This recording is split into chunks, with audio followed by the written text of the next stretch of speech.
There comes a moment in every life when you look into your own eyes and no longer recognize them. You breathe, you act, you speak, and yet something essential keeps slipping away. You're not fleeing the world. You're fleeing yourself. It's a quiet sabotage, almost invisible, playing out in the smallest of daily choices. What you ignore, what you repress, what you refuse to see. Carl Jung once wrote that what we repress does not vanish. It shapes our destiny from the shadows. And so the escape from oneself is rarely dramatic. It hides in routine, in ambition, in spiritual ideals, in the perfection of appearances, or in an endless concern for everyone except you. We wear masks not to deceive the world, but to avoid facing the raw wound pulsing beneath our own skin. This story does not judge you. It does not tell you which road leads to truth. Instead, it invites you to observe your flight, because every escape whispers a secret, the secret of your pain, your longing, your fear, your unmet desire. And when you truly listen, perhaps for the first time, you will realize you no longer need to run. Before you lie 5 paths. Each represents a different way of fleeing, from repression, illusion, action, control, or ungrounded spirituality. They are 5 shades of the same truth. We are not what we seem when we are merely surviving. Do not analyze. Do not choose with logic. Let the part of you that knows more than reason decide. The unconscious self that still remembers who you are. Now, breathe. Look at the 5 paths before you. Which one calls to you? Which one draws you with a strange familiarity? That may be the very place from which you've been running all along. If this is the path that draws you in, you may be someone who has carried a weight for so long that you no longer remember its name. The dark tunnel hidden deep within the forest is not just a physical passage. It is a mirror of your inner landscape, a place that once offered protection, but has slowly turned into a prison. The muted greens around you whisper of growth and renewal, yet their faded tones reveal something neglected, life that has stopped reaching for the light. In myth and dream, the forest is the archetype of initiation, a place where one gets lost to be transformed. But this tunnel, swallowed by shadows, speaks of something else. The instinct to hide, to withdraw from the light, to escape into yourself not to discover, but to survive. Repression is one of the mind's most silent defenses. You stop talking about what hurts. Then you stop feeling, and finally, you forget you ever felt at all. The emotions sink beneath layers of logic, duty, and exhaustion, but they do not die. They live on in your body as tension in your chest, sleepless nights, chronic fatigue, aches that medical tests cannot explain.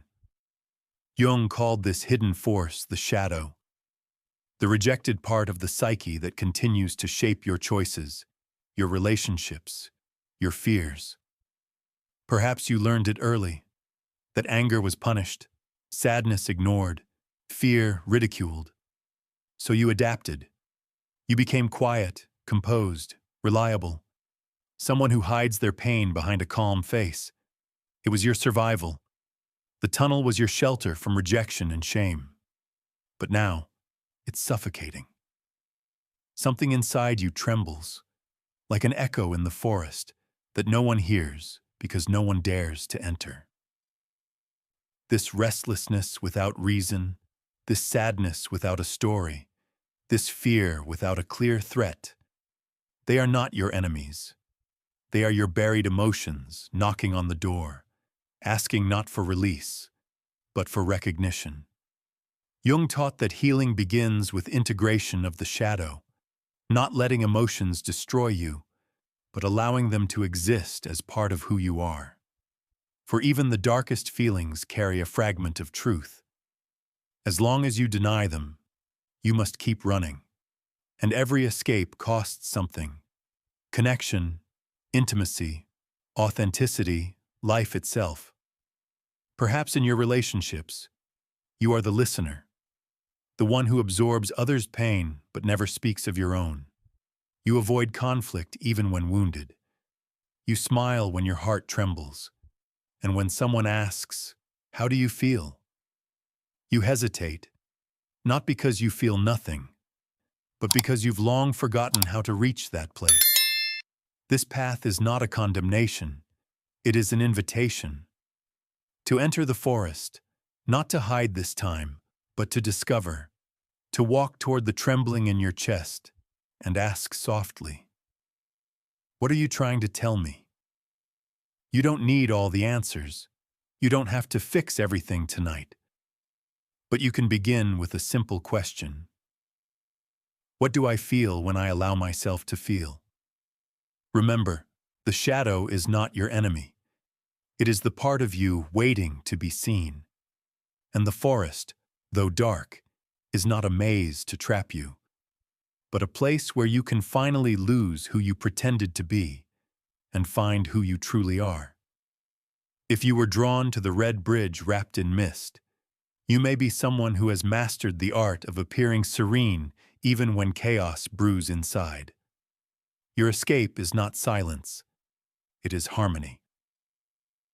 Your shield is not anger, it is kindness. You've learned to build bridges between what you feel and what you must show. But beneath those bridges lies uncertainty, fear, and unspoken pain. The pink and orange hues of this path seem gentle, almost tender. They radiate warmth, empathy, peace. But that red bridge, vivid and striking, warns of something hidden. It glows with the quiet fire of suppressed emotion, the rage that has been disguised as calm, the grief that hides behind a smile. As a child, perhaps you were taught that love must be earned, that being good, patient, and undemanding was the way to be accepted. When your sadness or anger were ignored or punished, you learned that authenticity was dangerous. So you built bridges. You crossed them again and again, each time leaving a piece of yourself behind, until the fog grew thick enough to hide your truth even from you. Jung saw illusion as one of the most elegant forms of avoidance. It's not lying, it's self-preservation. You imagine harmony where there is conflict, understanding where there is distance, light where you fear the dark. From the outside, you are composed, balanced, radiant. But inside, you feel tired, tired of keeping the peace, tired of pretending that everything is fine. How many times have you said, "It's nothing," when your heart was breaking? How often have you smiled through the pain just to avoid disappointing someone? This is the cost of illusion, the slow erosion of your authenticity. Because every "I'm fine" spoken through clenched teeth builds another plank on that red bridge, a bridge that leads away from yourself. In Jungian symbolism, the fog is not merely a lack of clarity. It is the veil of unconsciousness. It hides the truth, but never removes it. Everything you refuse to face waits beneath it, alive, breathing, patient. You have become the diplomat of your own emotions. When something hurts, you smooth it over. When conflict arises, you build another bridge. You are loved for your warmth, admired for your empathy. But who listens to you when you fall silent? Jung wrote, "One does not become enlightened by imagining figures of light, but by making the darkness conscious." Your escape lies in imagining light, but the light, without shadow, is only half the truth. Perhaps you fear that if you take off the mask, people will leave, that if you express anger, you'll be misunderstood, that if you reveal pain, you'll seem weak.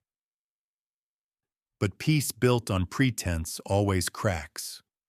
Harmony achieved through self-erasure is not peace. It is exile. Choosing this path means it's time to stop performing balance and start seeking truth. Look beyond the fog. Ask yourself gently, do my bridges connect hearts, or do they only keep things from collapsing?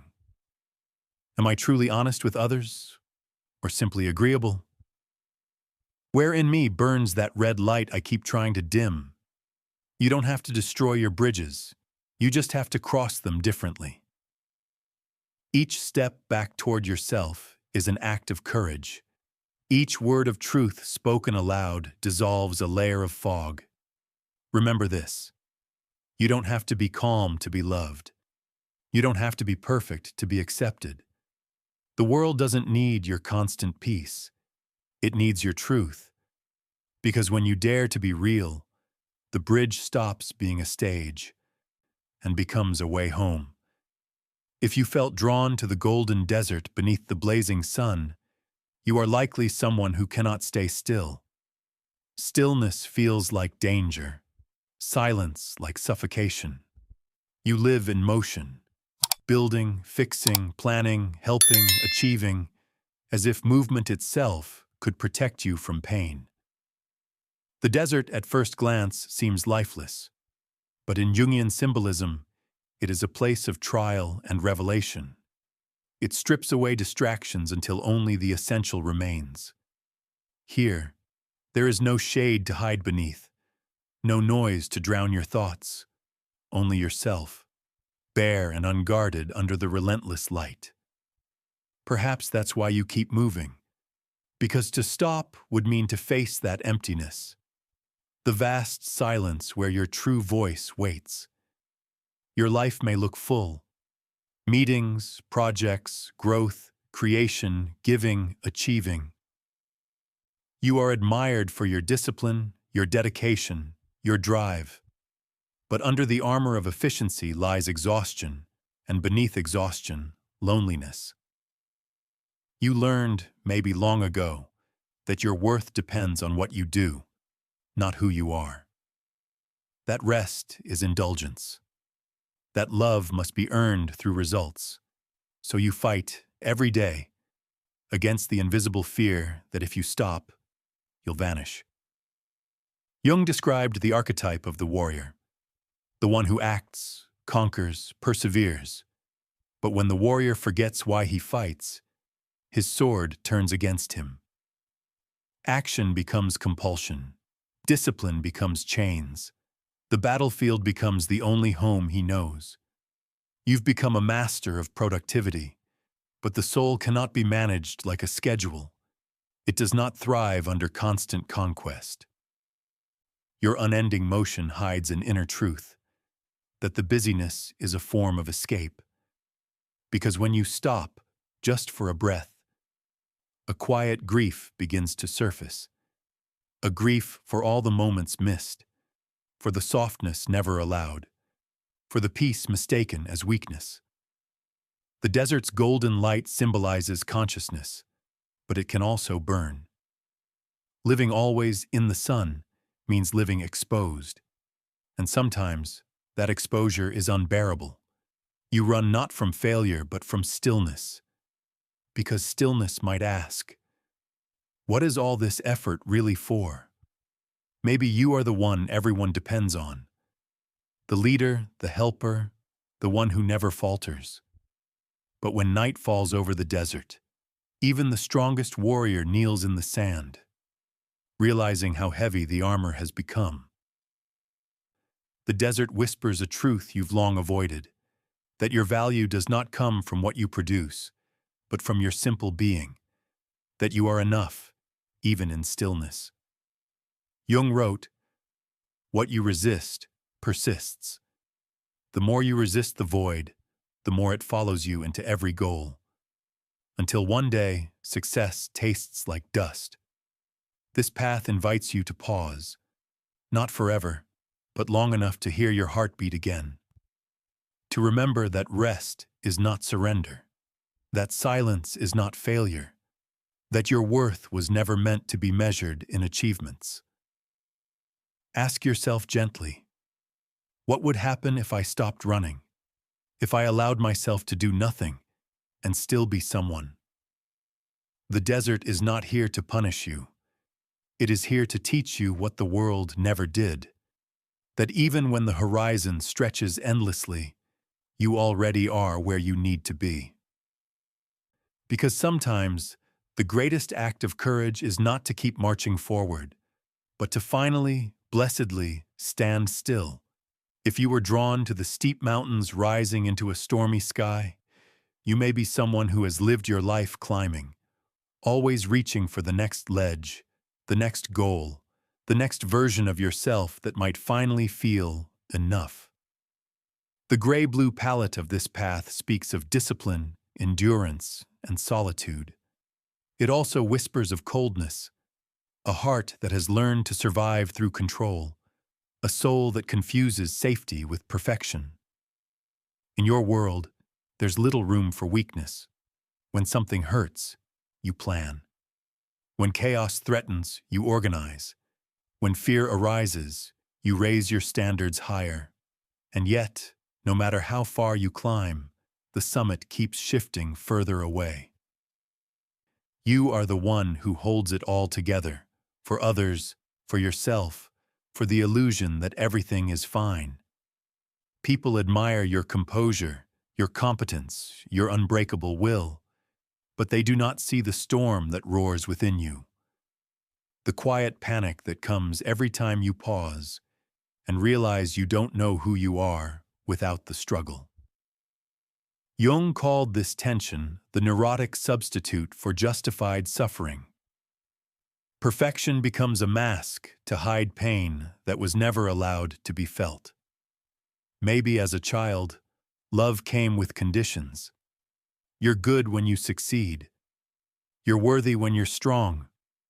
Or perhaps the adults around you were lost in chaos, and you had to become the stable one far too early. So you made a vow, unspoken but absolute. I will never fall. I will never need. But control is a heavy crown. Every rung of the mountain you climb costs another breath. Every perfect plan hides another buried fear. The storm around you isn't punishment, it's reflection.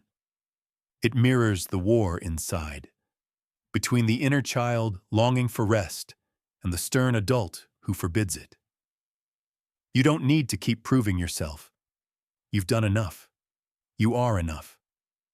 Jung wrote of the hero archetype, the one who strives, endures, conquers. But when the hero forgets his own humanity, he becomes his own oppressor. True strength is not measured by how much pain you can bear, but by your willingness to meet your vulnerability without shame. Maybe it's time to ask yourself, who am I when I'm not achieving? When I'm not fixing, improving, striving? Can I accept myself not for my victories, but for my existence? The mountains are not your enemy. They are teachers. Each thunderclap is a call to soften. Each gust of wind whispers, let go. You don't have to descend in defeat. You can simply step down in compassion, because surrender is not failure when it's done in love. Let the storm wash you clean. Let the climb pause for a while. Because sometimes the most courageous ascent is inward, to the quiet place where you realize you were never meant to earn peace. You were meant to remember it. If you were drawn to the violet tunnel glowing with ethereal light, you may be a seeker, a soul who has always sensed that there is more to life than what can be seen or measured. You are drawn to mystery, to meaning, to transcendence. You read symbols like others read words. You look to the stars for guidance and to silence for truth. But there is a danger here, one so subtle it often wears the mask of enlightenment. When spirituality becomes a refuge not for awakening, but for escape. The violet light is captivating, soft, divine. It promises peace, clarity, elevation beyond the pain of the human world. And perhaps, after years of struggle, it feels like salvation. But if you enter that tunnel to avoid your pain rather than transform it, then the light becomes another form of shadow. You meditate when you are hurt, but not to feel, to forget. You forgive instantly, not from compassion, but from fear of conflict. You speak of love, but hesitate to let someone close enough to see your wounds. This is not hypocrisy. It is protection. Perhaps as a child you were too sensitive, too open to the world's harshness. You found shelter in imagination, in wonder, in the sacred realm of what cannot be seen. And in that space you survived. But as an adult, that same refuge can turn into isolation. Jung warned of spiritual inflation, the state in which the ego identifies with divine archetypes and loses touch with its own humanity. When the soul floats too high, it forgets the weight of the body, the grounding of the earth, the raw, imperfect beauty of being human. You may know the sacred texts by heart, but forget what your heart itself feels. You may speak of energy and light, but suppress anger, grief, jealousy, the human textures of the soul. You may appear radiant, calm, transcendent, yet feel hollow inside, untouched by your own emotions. True spirituality is not an escape from darkness. It is a descent into it, a willingness to meet your shadow and embrace it with light. Because, as Jung said, there is no awakening of consciousness without pain. Your path calls for integration, not elevation. It asks you to come down from the clouds and rediscover the sacredness of the everyday, the pulse in your hands, the laughter shared over something ordinary, the tears you've held back for years. The violet tunnel is not a mistake. It is beautiful, necessary, a doorway to the divine.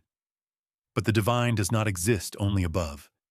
It also breathes below, in your anger, in your tenderness, in your trembling need to be loved exactly as you are. Ask yourself softly, is my spirituality a bridge toward life or a shield against it? Do I use the light to see myself more clearly or to blind myself from truth? Can I love the part of me that does not meditate, that does not heal, that simply aches and wants to be held? Because enlightenment is not rising higher, it is coming home. Home to the body, the heart, the tears, the laughter, the shadow, and the light dancing as one. When you allow both to exist, the tunnel no longer leads away from the world. It becomes a circle, a sacred return to the wholeness you have always been. You have walked through 5 paths: the forest, the bridge, the desert, the mountains, and the violet tunnel. 5 mirrors, 5 masks, 5 ways the soul tries to protect itself from what it isn't yet ready to face. But here, at the end of the journey, something quiet begins to shift. You realize that each escape was never a mistake. It was a form of love, a way your psyche tried to keep you safe when the world felt unbearable. The forest sheltered you from rejection. The bridge helped you maintain connection. The desert taught you endurance. The mountains gave you strength. And the tunnel, hope. You were never broken. You were adapting. Jung wrote that wholeness is not achieved by perfecting the light, but by embracing the dark. And now you see, each path was not an exile from yourself, but a trail leading back. The forest calls for courage. The bridge asks for truth. The desert invites rest. The mountains demand surrender. The tunnel reminds you to return. They are not punishments. They are invitations to integrate, to stop fighting parts of yourself that only ever wanted to be seen. So take a deep breath. Feel the weight on your shoulders. The stories, expectations, masks, and with your exhale, let them go. You don't need to be more spiritual, more productive, more peaceful, more anything. You only need to be present. To stand where you are and say, I am here, I am enough, I am whole. In the end, there is no single path, because every road, no matter how winding or painful, leads back to the same destination, yourself. And when you finally meet that self, tender, imperfect, human, you understand what Jung meant when he said, "The privilege of a lifetime is to become who you truly are. So don't run anymore. Walk gently home. Because the journey is not about escaping the darkness. It's about remembering that the light has always lived within it. And in this remembering, you will discover the quiet truth you've been chasing all along. You were never lost, only waiting to be found."